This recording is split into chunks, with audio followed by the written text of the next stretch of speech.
မြန်မာနိုင်ငံမန္တလေးမြို့နယ်ရဲ့မြင်ကွင်းတစ်ခုမှာကျမအိမ်ခန်းထဲမှာထိုင်ပြီးမျက်နှာကိုလက်နှစ်ပြားနဲ့ဖုံးကာနက်ရှိုင်းစွာစဉ်းစားနေတဲ့မိဖို့ခန်းရဲ့ဖန်ဖွင့်ရောင်စုံကမီးပွင့်တစ်လုံးကလိုက်ရောညီထွေစွာအခန်းထဲကိုရောက်လာပြီးနံရံပေါ်ကအရိပ်တွေအောင်ကြီးမားတဲ့အကြီးကျယ်အရိပ်တွေဖန်ဖွင့်ရောင်နဲ့သတင်းပေါက်ပေါ်ကမြင်ကွင်းတွေကိုအနက်ရောင်ပကြီးပုံအဖြစ်ဖန်တီးနေတဲ့ပြင်ပကတိတ်ဆိတ်တဲ့ညနေခင်းအတန်တွေမော်တော်ရိုးတချို့ရဲ့စူညံတန်နဲ့ခွေးတကောင်ရဲ့တခါတလေခေါ်ဆိုတန်တွေကမကြာခဏကျွန်းမရဲ့စိတ်ထဲကိုတက်လွတ်တန်လိုထွက်ပေါ်လာနေတယ်။ကျမမျက်လုံးပိတ်ပြီးတိတ်တိတ်ဆိတ်ဆိတ်နဲ့ဖျားသခင်ကိုဆုတောင်းတယ်။ဖျားဒီလမ်းမနေရင်ဖွင့်တဲ့ဦးလေးကိုပိတ်ပေးပါဒါပေမဲ့ဘာဖြစ်ဖြစ်ငါလမ်းလျှောက်သွားဖို့ကူညီပါဆိုပြီးစိတ်ထဲကတောင်းဆိုနေခဲ့တယ်။နောက်ခံမှာကျမဖြစ်တဲ့အဲလားဆိုတဲ့မြန်မာမိန်းကလေးကလူမှုစီမံကိန်းမှာပါဝင်ကူညီဖို့မန္တလေးကနေရွာလေးတစ်ရွာကိုတွားဖို့ခွင့်ရေးရခဲ့တယ်။လူမှုရေးလုပ်ငန်းအတွက်အမျိုးသမီးတွေနဲ့ကလေးတွေကိုကူညီပေးဖို့စိတ်ကူးတွေများနေစဉ်စိတ်ထဲကတစ်ခုခုကအမြဲတမ်းကျမကိုလမ်းကြောင်းမှားနေသလိုချင်းချောက်နေတယ်။ဒါကချစ်သူလီရဲ့နာမည်ဖြစ်တယ်။လီကကျမရိုးသားစွာချစ်ခဲ့တဲ့လူတစ်ယောက်ပါသူ့ရဲ့မျက်လုံးထဲကပြုံးပျော်စရာတစ်စုံတစ်ခုပြောလို့ကျမကိုရဲစေတဲ့စကားလုံးတွေအမြဲကျမကိုထိန်ချုပ်ကြည့်နေတဲ့ချစ်ချင်းတွေကတစ်ချိန်ကချစ်ချင်းဆိုတာတွေဖြစ်ခဲ့ပေမဲ့ယခုအချိန်မှာတော့ကျမကိုအပန်းဖြေမှုနဲ့တေဆုံးမှုအတူယူစေတဲ့မျက်နှာဖုံးနဲ့ပြောင်းလဲသွားပြီလီကကျမအိမ်တကားကိုတစ်ချက်ကျုပ်ခောက်တယ်ကျမစိတ်ရွှေလျားနေရပြီတကယ်တော့သူ့နောက်တလမ်းမှာရှိနေမှာပဲအဲလားတင်တကယ်သွားမလားလီရဲ့အတန်မှာစိုးရိမ်မှုနဲ့တင်းကျပ်မှုတွေပါရှိတယ်လီငါပြောခဲ့ပြီမလားဒီဟာကမှားယွင်းတာပါလို့ကျမပြန်ပြောတယ်သူ့ရဲ့အနက်ရောင်ခေါင်းစည်းတင်းကျပ်တဲ့အဆက်ကြီးတွေအောက်ကမျက်နှာကြီးဟာတစိမ့်တစ်ပိုင်းကင်းလွတ်မှုကိုခံစားရစေတယ်။ငါတို့တိဆောက်ခဲ့တာတွေကိုခြံထားပြီးနိုင်ငံခြားကသူတွေကြောင့်တင်အနာဂတ်ကိုလက်လွတ်နေတယ်လို့သူပြောတယ်။ဒါဟာသူတို့အတွက်မဟုတ်ဘူး။ငါဘဝအတွက်ဖြစ်တာပါလို့ကျမတုံ့ပြန်တယ်။လီရဲ့မျက်နှာပေါ်မှာစိတ်တချို့တဲ့ရိုင်းဆိုင်မှုတွေနဲ့နူးညံ့မှုတွေတပြိုင်နက်စူးစမ်းတွေ့ရတယ်။ငါချစ်တယ်ဒါပေမဲ့ငါဒီကိုလှုပ်ဖို့လိုတယ်။ကျမပြောတယ်။သူ့လက်ကိုဖမ်းတဲ့လက်တွေခတ်သိမ်းသိမ်းရိုင်းဆိုင်စွာချုပ်ထားပြီးတင်သွားရင်ငါတို့ဘဝမတူတော့ဘူးလို့သူပြောပြီးအချိန်နဲ့အမျှတစ်ဖက်လူငယ်လိုပြန်လဲလွတ်ခဲ့တယ်။ကျမရဲ့နှလုံးသားကတင်းမာနေခဲ့ပေမဲ့မျက်ရည်တွေကိုမပစ်ခတ်ပဲတိတ်ဆိတ်ခံနိုင်ခဲ့တယ်။လေရင်ပေါ်မှာခရီးစဉ်တစ်ခုသွားနေစဉ်ကျမစိတ်ထဲမှာတစုံတစ်ယောက်ကတဘာဝတရားသဘောနဲ့အပြိုင်တိုက်ခိုက်နေပြီးချစ်ချင်းနဲ့ဘဝရဲ့ရည်ရွယ်ချက်ကြားမှာတစ်ဖက်မှာရှိနေတယ်ဆိုတာခံစားရတယ်။ဒါပေမဲ့ဘာမှမတူပဲအဲလားကဘလို့ကဘာကြီးမှာရောက်လာတာလဲကျမလေရင်ထဲဝင်တိုင်းအပြစ်မရှိတဲ့အမျိုးသမီးတစ်ယောက်ဖြစ်နေခဲ့ပေမဲ့ဒီတစ်ခါကတော့အမားတစ်ခုကြောင့်ဘာမှမမြင်ရတဲ့စစ်ဆေးခန်းတစ်ခုမှာရက်တည်နေရပြီးဒီအရာကဘလို့ဖြစ်လာတာလဲဆိုတော့ပုဂ္ဂိုလ်တဦးရဲ့အမားကစစ်ရေးနိုင်ငံရေးချစ်ချင်းနဲ့ယုံကြည်မှုကိုလှည့်ပတ်စေခဲ့တယ်ကျမအဝတ်စားမှာရိုးရှင်းတဲ့အထည်ချုပ်အဝတ်နဲ့လက်ပတ်နဲ့ရွှေစင်ကျဲတဲ့တန်းစားပလာတစ်ချောင်းကင်ထားခဲ့တဲ့ခြေပွားမှာတော့လက်ဖက်ရည်နဲ့ဖနက်များကရိုးရှင်းပေမဲ့ကျမရဲ့ရုပ်ပုံမှာတစ်ဖက်လျှောက်အနှဲငယ်ဆွဲငင်းစရာရှိသလိုခြုံငုံချစ်စရာလဲပါဝင်တဲ့မျက်နှာမှာတော့ချစ်စရာတစုံတစ်ယောက်လိုပြုံးနေဒါပေမဲ့အတွင်းမှာတော့စိုးရိမ်စိတ်နဲ့ပြင်းထန်စွာခံစားနေရတယ်ကျမစိတ်ထဲကဆူတောင်းတစ်ခုနဲ့ဒီခရီးစဉ်နဲ့ရင်ဆိုင်ဖို့အသင့်ဖြစ်နေပြီးဒါပေမဲ့ဘာမှမသိပဲကျမကတဆင့်အမားတွေကြားကနေဘလို့ရွေးချယ်မှုတွေလုပ်ရမယ်ဆိုတာကိုယ်တိုင်သဘောထားရမယ်ဆိုတာသိသွားပြီဒီမှာကျမရဲ့အကောင်းဆုံးခရီးစဉ်စတင်သွားပြီတနေ့ညနေခင်းမန္တလေးမြို့ရဲ့ရှေးဟောင်းဈေးတစ်ခုမှာကျမနေရာတနေရာမှာထိုင်ပြီးရွှေကြီးတစ်လုံးနဲ့ဖနက်တစ်စုံကိုလုံနေတဲ့အောက်ဆီဂျင်နေတဲ့လေမှာတစ်ပင်ရဲ့အနံ့နဲ့မိုးလေဝသပေါင်းဆက်နေပြီးလူတွေဟာမြမရိုးရာစားတောက်ကုန်တွေလက်မှုအတတ်ပညာပစ္စည်းတွေကိုဝယ်ယူဖို့စိတ်လှုပ်ရှားနေကြတယ်။ကျမလက်တွင်အနက်ရောင်ရွှေညက်ပတ်လဲလက်အိတ်တစ်လုံးကိုယူထားပြီးအလှဆင်ထားတဲ့ချီနဲ့ချုပ်ထားတဲ့အဝတ်စားတွေနဲ့ပေါင်းဆက်ပြီးရိုးရှင်းပေမဲ့ဆွဲမက်ဖွယ်ရှူတောင်းရှိတဲ့မိန်းကလေးတဦးလိုဖြစ်နေတယ်။ခြေပွားမှာတော့လက်ဖက်ရည်နဲ့ချောမွေ့တဲ့ဖနက်တွေနဲ့စုံလင်ပြီးခြီလေးတွေကလေထဲမှာနူးညံ့စွာလှုပ်ရှားနေတယ်။လူတစ်ယောက်လာရောက်ပြီးကျမကိုမေးတယ်။မဲဒီထီးကိုဘလို့လုပ်တာလဲ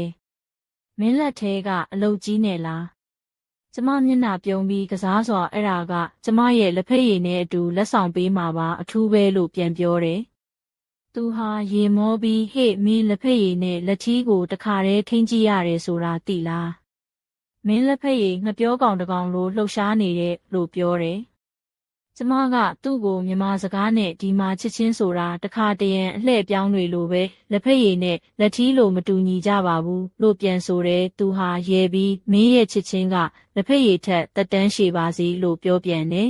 ။ဒီတစ်ချိန်မှာကျမရဲ့ဖုန်းတစ်လုံးတန်နဲ့ဖုန်းကိုဖွင့်လိုက်တဲ့အခါမှာတော့လေးဆိုတဲ့နာမည်ကိုမြင်ရတယ်။အတွင်းစိတ်ကစိတ်တက်ကြပြီးအနှဲငယ်စိုးရိမ်လာတယ်။ကျမစိတ်ထဲကချင်းချောက်မှုတွေပြန်လဲတက်လာပြီးတော့ဖုန်းကိုမျက်နှာနဲ့အနှဲငယ်ဖုန်းကလှည့်ကြည့်တယ်။ဖုန်းကိုတုံ့ပြန်ပြီးလီကျမဒီမှာအတူရှိရမှာမဟုတ်ဘူးနော်။ကျမဘာမှမပြောချင်ဘူးလို့ပြောတယ်။လီရဲ့အတန်ကတော့တင်းကျပ်ပြီးအဲလာမင်းလက်လွတ်လိုက်တာကြည့်မရဘူး။ငါတို့အနာဂတ်ကိုမင်္ဂလာမရှိဘူး။မင်းဒီမှာပဲရှိတဲ့နဲ့လို့ပြောတယ်။ကျမရင်မောဖို့စူးစမ်းပြီးလီမင်းကမင်းရဲ့အမြင်နဲ့ကျမရဲ့အမြင်ကမတူတာပဲကျမဒီလမ်းကိုမျှော်လင့်ချက်နဲ့နေတယ်လို့ပြောတယ်လီကအနှဲငယ်ရှုံးရတဲ့သဘောထားနဲ့အဲလာမင်းလက်လွတ်တဲ့အချစ်ဟာတခါတရံဘာမှမဟုတ်တာပဲလို့ပြောပြီးဖုန်းကိုပိတ်လိုက်တယ်ကျမနဲ့လီကြားရဲ့ဆက်ဆံရေးကတဖြည်းဖြည်းအပြတ်သဘောပေါ်လာပြီးကျမရဲ့စိတ်ထဲမှာတော့အိမ်မက်တွေအနှဲငယ်အတောက်ပလာတာခံစားရတယ်ကိုယ်တိုင်ဘာမှမသိတဲ့မယိုးသားတဲ့လမ်းကြောင်းတစ်ခုမှာရက်တည်နေတယ်ဆိုတာခံစားရတဲ့အချိန်မှာလူတစ်ယောက်ရဲ့ရွေးချယ်မှုတွေဟာဘလို့အကျိုးသက်ရောက်မှုရှိနိုင်မလဲဆိုတာကိုစဉ်းစားမိတယ်ညနေခင်းအချိန်ကျမဟာယထာဘူတာယုံကနေပြန်တန်းသွားတဲ့လေရင်ထဲဝင်လာတယ်တာမန်လေရင်မဟုတ်ပဲအလှဆင်ထားတဲ့အထူးလေရင်တစ်စီးပါအိတ်ဆက်ခန်းတွေဟာရွှေသွဲတဲ့အလွှာနဲ့လှပပြီးထိုင်ကုန်တွေကချုံးမွေ့သလိုအဝတ်ရောင်ကြီးနဲ့မှောင်မိုက်နေတဲ့ကျမစိတ်ထဲမှာစိုးရိမ်မှုတိုးလာပြီးရင်ခုန်စွာနှကြက်ထဲကအတန်တွေနားထောင်နေရတယ်။တစုံတဦးကနီးကပ်လာပြီးအမေပတ်စပို့ကိုပြပါလို့ပြောတယ်။ကျမကိုယ်တိုင်မသိခဲ့တဲ့အချက်တွေကြားရပြီးအတိတ်နဲ့ယနေ့အချိန်ဆက်ဆက်မှုတွေကိုခံစားရတယ်။ဒီလေရင်ဟာမန္တလေးကနေရွာတရွာသို့သွားရမယ့်ကျမရဲ့ခရီးစဉ်မဟုတ်ပဲအခြားတစ်ခုခုအကြောင်းတစ်ခုကြောင့်ဖြစ်နေတယ်ဆိုတာသိရှိလာတယ်။ဒီမှာအမားတစ်ခုကကျမရဲ့ဘဝကိုလှည့်ပတ်စေပြီးရွေးချယ်မှုတွေခံစားချက်တွေအချစ်နဲ့ယုံကြည်မှုတွေကြားမှာနေရာယူစေတော့မယ်ဆိုတာကိုခံစားရတယ်။ဒီတော့ကျမရဲ့ဇလန်းနောက်ဆုံးအပိုင်းမှာဘာတွေဖြစ်လာမလဲ။ဘလို့အမားတစ်ခုကကျမရဲ့ဘဝကိုပြောင်းလဲမလဲ။အဲလာရဲ့စိတ်ထဲကချင်းချောက်မှုတွေကိုကျမဘလို့ကြော်ဖြတ်မလဲ။နောက်ပိုင်းတွင်ဒီမေးခွန်းတွေကိုဖြေရှင်းဖို့နောက်ထပ်ချက်တွေကိုကြိုဆိုပါသည်ညနေကမ်းလှမ်းတဲ့မန္တလေးမြို့ရဲ့အိမ်သာတစ်ခုမှာကျမအနှဲငယ်စိတ်လှုပ်ရှားနေပြီးခြေထောက်တွေကိုအနှဲငယ်လှုပ်ရှားနေတဲ့အဝတ်တွေမှာတော့ရိုးရှင်းပေမဲ့ထိတ်တန်းအလှဆင်ထားတဲ့လက်ဝတ်လက်ပတ်နဲ့မျက်နှာရည်တုပ်ပွဲလေးတစ်ခုကကျမရဲ့ရွှေညက်ပတ်လဲလှပစေတဲ့မျက်နှာမှာတော့သူ့အနားကဆွဲဆောင်မှုနဲ့နူးညံ့မှုတို့ပေါင်းစပ်နေပြီးသွေးစည်းကြွယ်ဝတဲ့အမျိုးသမီးတစ်ယောက်လိုခံစားရစေတယ်လေရင်ထဲမှာတည်ငြိမ်မှုမရှိဘဲစိတ်ပူပန်နေချိန်တယောက်ယောက်ရှောက်လာပြီးကျမကိုလက်ခံနဲ့သူ့ကိုခေါ်တာကရှင်မန္တလေးလို့ဟောပြောနေတယ်သူကဆယ်လီလို့လူသိများတဲ့ရွှေတော်ကြီးတယောက်သူ့ရဲ့အဝတ်အစားဟာမြမရိုးရာပုံစံအတိုင်းပန်းနုရောင်အလှဆင်ထားတဲ့ထီးတစ်ထည်နဲ့လက်ဖက်ရည်နဲ့ချောမွေးတဲ့ဖနက်တွေသူ့မျက်မှောက်ထဲကမျက်စိတွေကတဘာဝကရိုင်းဆိုင်ပေမဲ့တစ်ဖက်မှာနူးညံ့မှုရှိနေတယ်လို့ခံစားရတယ်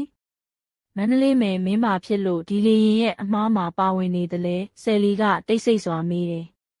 ကျမရဲ့နှလုံးသားကရင်ထဲကတစ်ချက်ကြီးတုန်လှုပ်ပြီးအမားတစ်ခုပါဇလန်းတစ်ခုလုံးကိုပြောင်းလဲသွားစေမဲ့အမားလို့ပြောတယ်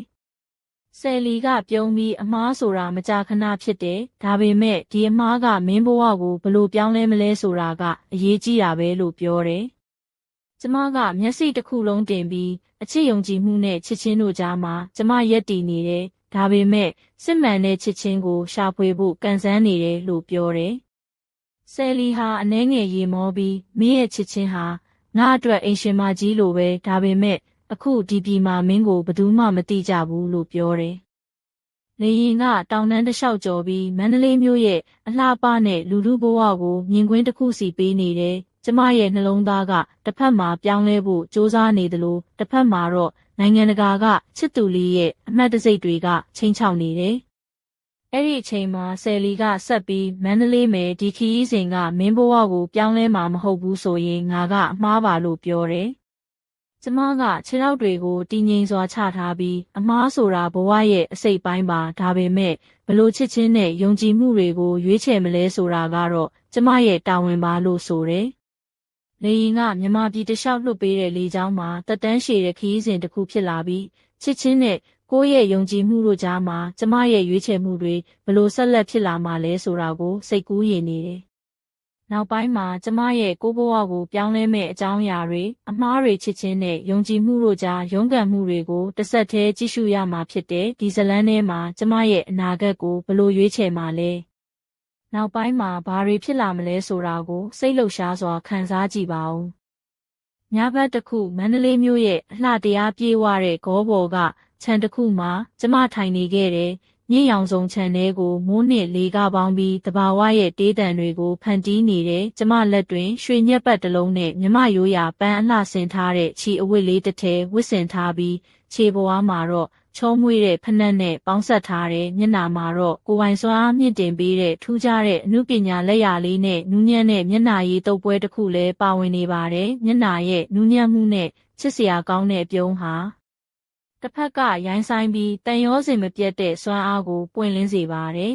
။အဲဒီညမှာကျမကမန္တလေးရဲ့ရှေးဟောင်းစာကြည့်တိုက်ထဲကိုလမ်းလျှောက်သွားတယ်။စာကြည့်တိုက်ရဲ့နေရန်တွေမှာမြမရိုးရာပကြီပုံတွေသူတေသနာစာအုပ်တွေနဲ့ထင်ဟပ်နေပြီးထိုင်းဆောင်တရွက်ကြီးကရှောက်ပတ်နေတဲ့မီးလေးတွေကစာကြည့်တိုက်ကိုအလင်းရောင်နဲ့ပြည့်စုံစေတယ်။ကျမသွားရင်နှလုံးသားထဲမှာစိတ်ပူစရာတင်းမာမှုနဲ့ဘေးကင်းမှုမတည်ရင်စိတ်တွေပေါင်းဆက်နေတယ်။စာကြည့်တိုက်ထဲမှာကျမအငယ်တန်းကလေး2ယောက်ကိုတွေ့တယ်။သူတို့ကမလိတ်8နှစ်အရွယ်နဲ့ဇရက်9နှစ်အရွယ်ဖြစ်ပြီးပျော်ရွှင်စွာစာအုပ်တအုပ်ကိုပြန်လည်ပြောဆိုနေကြတယ်။မလိတ်ကတွေ့ဝိုက်သောမျက်စိနဲ့ကျမကိုကြည့်ပြီးမင်းဘသူလဲလို့မေးတယ်။ကျမချစ်စရာပြုံးပြီးကျမကအဲလားပါမင်းတို့စာအုပ်ကိုဖတ်ပေးခြင်းနဲ့လို့ပြောတယ်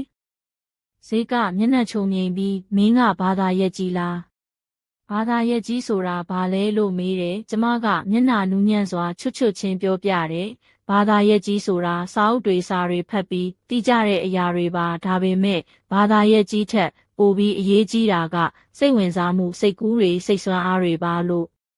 ဒီအချိန်မှာကျမလက်ထဲကစာအုပ်ကိုဖွင့်ပြီးသူတို့ကိုစိတ်ဝင်စားဖွယ်ရာဇလန်းတွေပြောပြတယ်။စာလုံးတိုင်းမှာကျမရဲ့အတန်နူးညံ့စွာနဲ့စိတ်ဝင်စားဖွယ်ရေးထားတဲ့စာတွေကသူတို့ကိုအံ့အားသင့်စေပြီးအိမ်ယာထဲကအပူပေါင်းဖြစ်လာတယ်။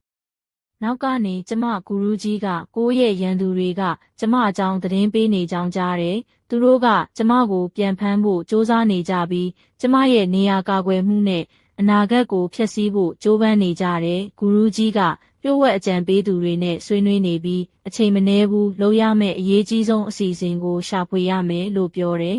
။ကျမရဲ့ရှေ့သို့ခြေလမ်းတိုင်းမှာစိတ်ကူးရင်နဲ့အနေရည်ရှိနေပြီးချစ်ချင်းနဲ့ယုံကြည်မှုတို့ရဲ့ကမ်းလွန်ကနေကျမရွေးချယ်မှုတွေဘလို့ဖြစ်မလဲဆိုတာကိုစိတ်ကူးရင်နေတဲ့ဒီစစ်ပွဲမှာကျမရဲ့နှလုံးသားနဲ့မျှော်လင့်ချက်တွေဘလို့ရှုထောင့်တွေနဲ့ရင်ဆိုင်ရမလဲဆိုတာကိုမျှော်လင့်ပါအောင်။နောက်ပိုင်းမှာကျမရဲ့ဘဝအတွက်အရေးပါတဲ့ရွေးချယ်မှုတွေအမှားတွေချစ်ချင်းနဲ့အားထားမှုတို့ကြားရုန်းကန်မှုတွေကိုအသစ်အဆန်းနဲ့ကြီးစုဖို့ဖြစ်လာပါပြီ။ဘာတွေပိုပြီးရှင်းလင်းသွားမလဲဘလို့အရာတွေဆက်ဖြစ်လာမလဲဆိုတာကိုစိတ်လှုပ်ရှားစွာကြည့်ရှုကြပါဦး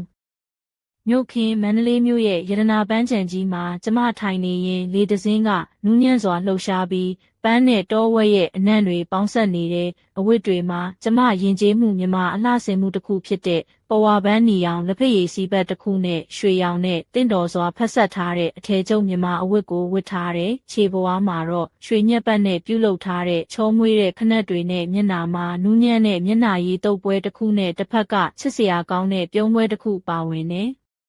ဒီအချိန်မှာကျမကိုတိုက်ကြားတဲ့ရဲတပ်ဖွဲ့ခေါင်းဆောင်ကြီးရဟီယန်ပါနဲ့သူ့ရဲ့စစ်ကောင်စီအဖွဲ့ဝင်တွေမန္တလေးစီးရုံးမှုအမြန်ဆုံးလှုပ်ဆောင်ဖို့စ조사နေကြတယ်။သူတို့ကကျမကိုတွန်းအားတယ်။မင်းဟာရာဇဝတ်မှုပြုလုပ်သူဆိုပြီးစုံစမ်းအမိန့်ရနေပြီလို့ပြောတယ်။ကျမရဲ့နှလုံးသားကတစ်ချက်ကြီးဖိအားခံစားပြီးမလိမ့်နဲ့စိတ်ကကျမကိုလက်တွဲဖမ်းထားပြီး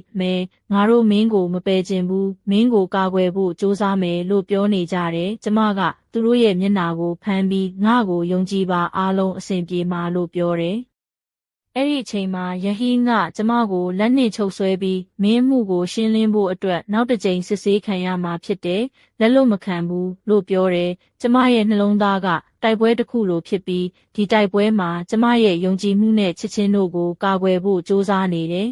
။ ဒီအချိန်မှာကျမကပုဂ္ဂိုလ်ချင်းတန်ရောစဉ်တွေမတူညီတဲ့ရွေးချယ်မှုတွေကြားရုန်းကန်နေရပြီးစစ်စင်ရေးနဲ့စိတ်ပိုင်းဆိုင်ရာတိုက်ပွဲတွေကြားမှာအာမှန်ရှိနေတယ်။နောက်ပိုင်းမှာကျမရဲ့ဘဝကိုပြောင်းလဲစေမဲ့အမှန်တရားတွေအချစ်နဲ့ယုံကြည်မှုတို့ကိုစိတ်လှုပ်ရှားပွဲနောက်ထပ်အပိုင်းတစ်ခုရှင်းလင်းဖို့စောင့်ကြည့်ကြပါဦး။ဘာတွေဆက်ဖြစ်လာမလဲ။ဘလို့အရာတွေပိုမိုရှင်းလင်းလာမလဲဆိုတာကိုစိတ်အားထက်သန်စွာကြည့်ရှုကြပါဦး။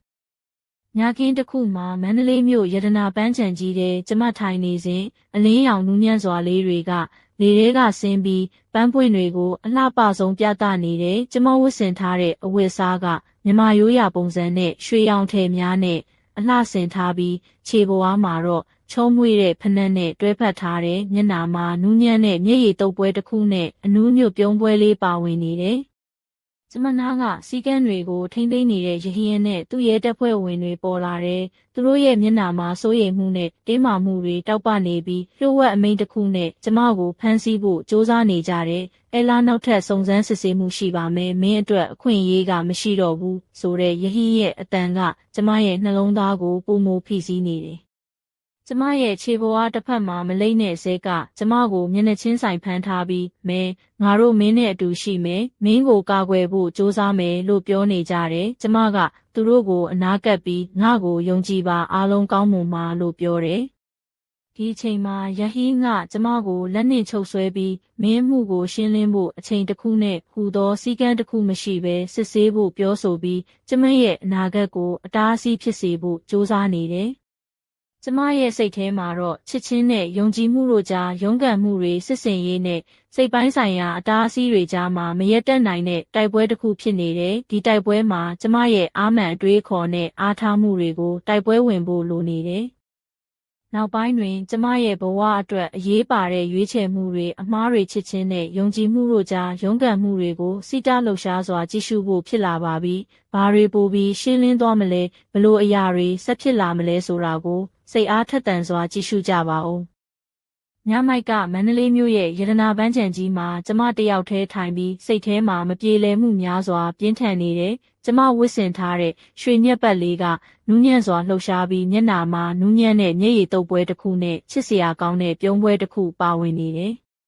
တစ်ချိန်မှာယဟီနဲ့သူ့ရဲ့တပ်ဖွဲ့ဝင်တွေထပ်မံလာပြီးသူတို့ရဲ့မျက်နှာမှာပြင်းထန်တဲ့စိုးရိမ်မှုနဲ့တင်းမာမှုတွေထင်မြင်ရတယ်။မယ်မင်းကိုဆက်လက်စုံစမ်းဖို့အမိန့်ရှိတယ်။မင်းအတွက်လွတ်လပ်ခွင့်မရှိတော့ပါဆိုတဲ့အတန်ကြားရတဲ့အခါကျမရဲ့နှလုံးသားကတစ်ချက်ကြီးတုန်လှုပ်သွားတယ်။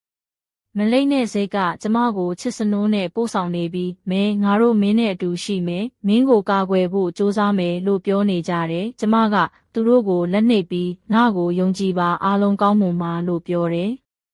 ယဟင်းကကျမကိုလက်နှိပ်ချုပ်ဆွဲပြီးမင်းမှုကိုရှင်းလင်းဖို့နောက်တစ်ကြိမ်စစ်ဆေးခံရမယ်လို့ပြောတယ်ကျမရဲ့စိတ်ထဲမှာစစ်ပွဲတစ်ခုလိုခံစားမှုများစွာဖြစ်ပေါ်လာပြီးချစ်ချင်းနဲ့ယုံကြည်မှုတို့ကြားရုန်းကန်မှုတွေကြားကနေတိုက်ပွဲဝင်နေတယ်ဒီအချိန်မှာကျမနဲ့သူတို့ရဲ့ဆက်ဆံရေးရွေးချယ်မှုတွေအနာဂတ်အတွက်ရင်ဆိုင်မှုတွေကိုနောက်ထပ်စိတလှုပ်ရှားစွာကြည့်ရှုဖို့ဖြစ်လာပါပြီ။ဘာတွေပိုပြီးရှင်းလင်းလာမလဲဘလို့အရာတွေဆက်ဖြစ်လာမလဲဆိုတာကိုစိတ်အားထက်သန်စွာကြည့်ရှုကြပါဦး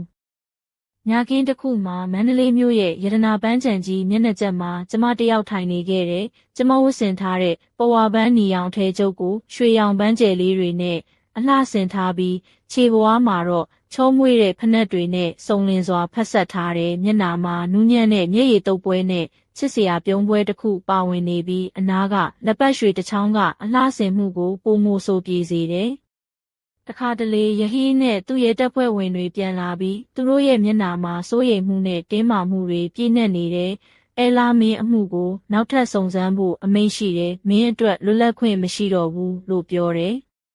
ကျမရဲ့နှလုံးသားကတစ်ချက်ကြီးတုန်လှုပ်ပြီးမလိမ့်တဲ့စိတ်ကကျမကိုချစ်စနိုးပြီးမဲငါတို့မင်းနဲ့အတူရှိမယ်မင်းကိုကာကွယ်ဖို့ကြိုးစားမယ်လို့ပြောနေကြတယ်ကျမကသူတို့ကိုလက်နှိပ်ပြီးငါကိုယုံကြည်ပါအားလုံးကောင်းမွန်ပါလို့ပြောတယ်ယဟင်းကကျမကိုလက်နှိပ်ချုပ်ဆွဲပြီးမင်းမှုကိုရှင်းလင်းဖို့နောက်တစ်ကြိမ်စစ်ဆေးခံရမယ်လို့ပြောတယ်ကျမရဲ့စိတ်ထဲမှာစစ်ပွဲတစ်ခုလိုခံစားမှုများစွာဖြစ်ပေါ်လာပြီးချစ်ချင်းနဲ့ယုံကြည်မှုတို့ကြားရုန်းကန်မှုတွေကြားကနေတိုက်ပွဲဝင်နေတယ် ဒီအချိန်မှာကျမရဲ့ရွေးချယ်မှုတွေအမှားတွေချစ်ချင်းနဲ့ယုံကြည်မှုတို့ကြားရုန်းကန်မှုတွေကိုနောက်ထပ်စိတ်လှုပ်ရှားစွာကြည့်ရှုဖို့ဖြစ်လာပါပြီ။ဘာတွေပိုပြီးရှင်းလင်းလာမလဲဘလို့အရာတွေဆက်ဖြစ်လာမလဲဆိုတာကိုစိတ်အားထက်သန်စွာကြည့်ရှုကြပါဦး။ညနေခင်းမန္တလေးမြို့ရတနာပန်းခြံကြီးမှာကျမထိုင်နေစဉ်လေကနူးညံ့စွာဖြင့်ပန်းများကိုလှုပ်ရှားစေပြီးပန်းနုရောင်ပကြီးပုံစံအဝတ်စားတစ်ထည်ကိုဝတ်ဆင်ထားတဲ့ခြေပွားမှာချောမွေ့တဲ့ဖနက်တွေနဲ့စုံလင်စွာဖက်ဆက်ထားပြီးမျက်နှာမှာနူးညံ့တဲ့မျက်ရည်တုပ်ပွဲနဲ့ချစ်စရာပြုံးပွဲတစ်ခုပါဝင်နေတယ်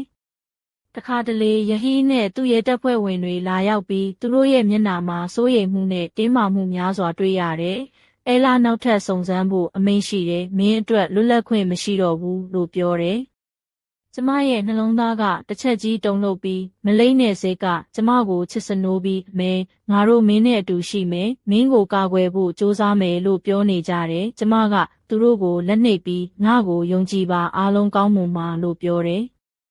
ယဟင်းကကျမကိုလက်နှိပ်ချုပ်ဆွဲပြီးမင်းမှုကိုရှင်းလင်းဖို့နောက်တစ်ကြိမ်စစ်ဆေးခံရမယ်လို့ပြောတယ်ကျမရဲ့စိတ်ထဲမှာစစ်ပွဲတစ်ခုလိုခံစားမှုများစွာဖြစ်ပေါ်လာပြီးချစ်ချင်းနဲ့ယုံကြည်မှုတို့ကြားရုန်းကန်မှုတွေကြားကနေတိုက်ပွဲဝင်နေတယ်။ဒီအချိန်မှာကျမရဲ့ရွေးချယ်မှုတွေအမှားတွေချစ်ချင်းနဲ့ယုံကြည်မှုတို့ကြားရုန်းကန်မှုတွေကိုနောက်ထပ်စိတ်လှုပ်ရှားစွာကြည့်ရှုဖို့ဖြစ်လာပါပြီ။ဘာတွေပိုပြီးရှင်းလင်းလာမလဲဘလို့အရာတွေဆက်ဖြစ်လာမလဲဆိုတာကိုစိတ်အားထက်သန်စွာကြည့်ရှုကြပါဦး။ညမိုက်တစ်ခုမန္တလေးမြို့ရတနာပန်းခြံကြီးမှာကျမတယောက်တည်းထိုင်နေခဲ့တယ်။ကျမဝတ်ဆင်ထားတဲ့ရွှေညက်ပတ်နဲ့ပန်းနုရောင်ပဝါအဝတ်လေးဟာမီးလင်းရောင်နဲ့ချုံးမွေ့စွာတောက်ပနေပြီးခြေပွားမှာချုံးမွေ့တဲ့ဖနက်တွေနဲ့ဖက်ဆက်ထားတဲ့မျက်နှာမှာနူးညံ့တဲ့မျက်ရည်တုပ်ပွဲတစ်ခုနဲ့ချစ်စရာပြုံးပွဲလေးပါဝင်နေတယ်။တစ်ဖက်ကယဟီးနဲ့သူ့ရဲတပ်ဖွဲ့ဝင်တွေပြန်လာပြီးမျက်နှာမှာစိုးရိမ်မှုနဲ့တင်းမာမှုတွေပြည့်နှက်နေတယ်။အဲလာနောက်တစ်ကြိမ်စုံစမ်းဖို့အမိန့်ရှိတယ်။မင်းအတွက်လွတ်လပ်ခွင့်မရှိတော့ဘူးဆိုတဲ့အတန်ကကျမရဲ့နှလုံးသားကိုပုံမူဖိစီးနေတယ်။မလိမ့်တဲ့စိတ်ကကျမကိုချစ်စနိုးပြီးအမေငါတို့မင်းနဲ့အတူရှိမယ်မင်းကိုကာကွယ်ဖို့ကြိုးစားမယ်လို့ပြောနေကြတယ်။ကျမကသူတို့ကိုလက်နှိပ်ပြီးငါ့ကိုယုံကြည်ပါအားလုံးကောင်းမွန်ပါလို့ပြောတယ်။ယဟင်းကကျမကိုလက်နှိပ်ချုပ်ဆွဲပြီးမင်းမှုကိုရှင်းလင်းဖို့နောက်တစ်ကြိမ်စစ်ဆေးခံရမယ်လို့ပြောတယ်။ကျမရဲ့စိတ်ထဲမှာစစ်ပွဲတစ်ခုလိုခံစားမှုများစွာဖြစ်ပေါ်လာပြီးချစ်ချင်းနဲ့ယုံကြည်မှုတို့ကြားရုန်းကန်မှုတွေကြားကနေတိုက်ပွဲဝင်နေတယ်။ဒီအချိန်မှာကျမရဲ့ဘဝအတွက်အရေးပါတဲ့ရွေးချယ်မှုတွေအမှားတွေချစ်ချင်းနဲ့ယုံကြည်မှုတို့ကြားအရေးကြီးဆုံးတိုက်ပွဲကိုကြုံတွေ့နေရပြီးမနှက်ဖြန်မှာဘာဖြစ်လာမလဲဆိုတာကိုမသိရသေးပေမဲ့တခုတော့သေချာတာကကျမဒီတိုက်ပွဲကိုရှုံးမနေဖို့ကြိုးစားနေတယ်။နောက်ထပ်ချစ်ချင်းနဲ့ယုံကြည်မှုတို့ကြားရုန်းကန်မှုတွေရဲ့ပိုင်းခွဲတွေကိုရှာဖွေဖို့နောက်ဆုံးအပိုင်းမှာကျမရဲ့ဇလန်းတစ်စတင်ဖို့စိတ်အားထက်သန်စွာစောင့်ကြည့်ကြပါဦး။ဘာတွေဆက်ဖြစ်လာမလဲဘလို့အရာတွေရှင်းလင်းလာမလဲဆိုတာကိုစိတ်လှုပ်ရှားစွာခံစားကြည့်ပါဦး။